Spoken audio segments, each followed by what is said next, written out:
Hey everyone, it's Kayla with the Celebration Company, and I've got something fun for you today. But first, don't forget to subscribe to my channel and give me a thumbs up.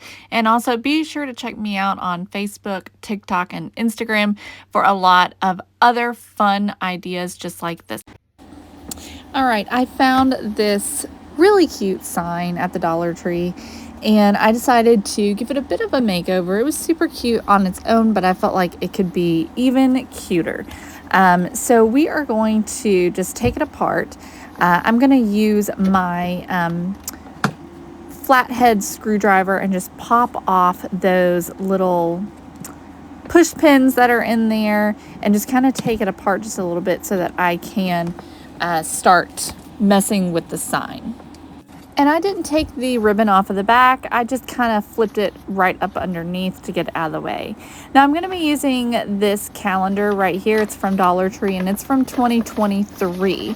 So it's one of the ones from last year, but you could use whatever you have. I liked this one because there wasn't a lot on the edges. So I knew it was going to fit well onto this little sign.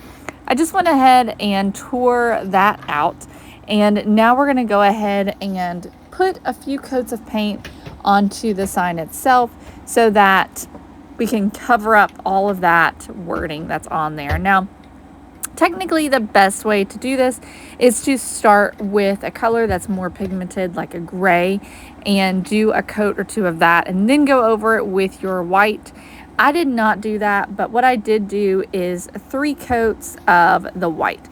It doesn't have to be completely covered because we are going to be putting that calendar page on, but you do want it to be covered enough that you're not going to see those big black letters through your calendar page once you get everything on. So here I am just finishing up that 3rd coat. And I'm just using a white acrylic paint. You can use whatever you have on hand, whether it's acrylic or chalk paint. And I also painted all of the edges as well. I felt like that was just going to make it look nicer. And I just kind of folded back those ribbons and just painted those edges. All right, so back to your calendar page. We're going to trim this up. I'm just going to cut off that hole that's on that top. So I'm just cutting that down. And then I'm going to flip it over and remove the rough side of the calendar page on the bottom. I actually ended up removing more than just this. This calendar page, because it is white, it's a little bit see-through, and you can see the calendar on the other side. So I decided to remove more of that white part. As I'm putting it on here, you can kind of see in that bottom right corner September. So you can see that word right there. So we're going to cut that off so that you don't see that at all. And I think it's going to look a lot better because if we leave that on, you're pretty much going to see it no matter what. So now we'll just Mod Podge our calendar page on. I like to do this with a foam brush or a foam pouncer just to get a nice thin coat of Mod Podge, especially since we're working with a calendar page, which is a little bit thinner anyways. We definitely want to be apply it pretty thin. All right, so then we'll just apply our calendar page. You can see I do have some excess on the top and the bottom. I'm going to show you how we're going to fix that here in just a minute. But you just want to go ahead and get your calendar page rubbed on nice and smooth. All right, so then you'll just remove all of the excess around the edges. I'm just using my Gator Zip Sander to remove all of that excess. And you'll do this all the way around the edge. Okay, now let's just camouflage those that top and that bottom portion. I'm going to be using this slate gray by Deco Art as well as my white paint. And I'm going to start by just putting down a little bit of white paint on that spot where the calendar page is not on there. So just put a coat of white paint on. And then I'm going to come back and just dip my brush into that slate gray. And just grabbing just a little bit, you can see I don't have a lot on my brush, and then you just start working that into that white paint, and you can see that it'll start to just kind of fade away and kind of disappear and just blend in with the rest. And you just kind of want to make this look a little bit streaky, kind of like wood grain, because it is that shiplap background that's on the calendar page itself. So you can see I'm just kind of going back in and just kind of making a little bit of a texture or a pattern there to make it look like wood grain.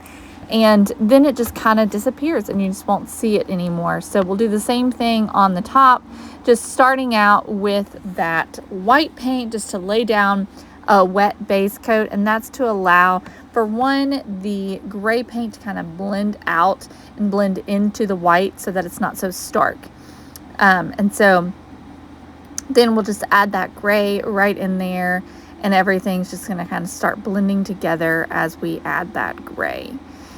So that's how easy that is. Okay, so now we're just going to take the little hanger that was on this sign, the little stick here, and we're going to remove this piece of jute. Now it is hot glued on, so I did have to be a little bit forceful to get it off. We're just going to get a new piece of jute and some wood beads, and I've also got a bent piece of wire, and we're just going to string those beads on to that jute. And then we'll just tie this right to that string or to that stick just as it was before. So I just do one side first, get it tight, and then we'll just push all those wood beads down to that end and then get the other side nice and tight so we don't have much gapping in our jute. All right, now we will put our little stick back on. So I'm just going to take my little pieces of ribbon that were already on there, and we're just going to fold them back over. We'll use our same little push pins that were in there to begin with. We'll just push those in, and then I'm just going to use a hammer to push them down, make sure they're in there all the way. I did not use any glue to do this with. I only did the push pins. So I can't help myself. I just felt like this thing needed a bow. So I'm just taking the buffalo plaid ribbon from Dollar Tree and making a little bow to put on the top left corner. Now this just felt to me like it needed some sort of fringe or tassel or something on the bottom. So I'm using this fringe ribbon from Hobby Lobby. I just am taking the end and folding it over to kind of give it a nice edge. And then we're just going to glue this right to the bottom of our sign. I'm making sure to only glue that very first section and then letting the rest hang off of the sign, which just makes it look so absolutely adorable. So it worked really well on this. You could also use a pom-pom garland or ribbon, anything that you have, or you could just leave it just as it is. But I felt like this just truly added a little something extra to it. It felt a little bit to me like a flag. So that's one reason why I thought the fringe would look really cute on there. So finishing touch, we'll add our little bow. Obviously, you could leave this part off if you want to, but I just think this turned out absolutely adorable. Thanks for watching and hanging out with me. I hope you have a great day. Bye, everyone.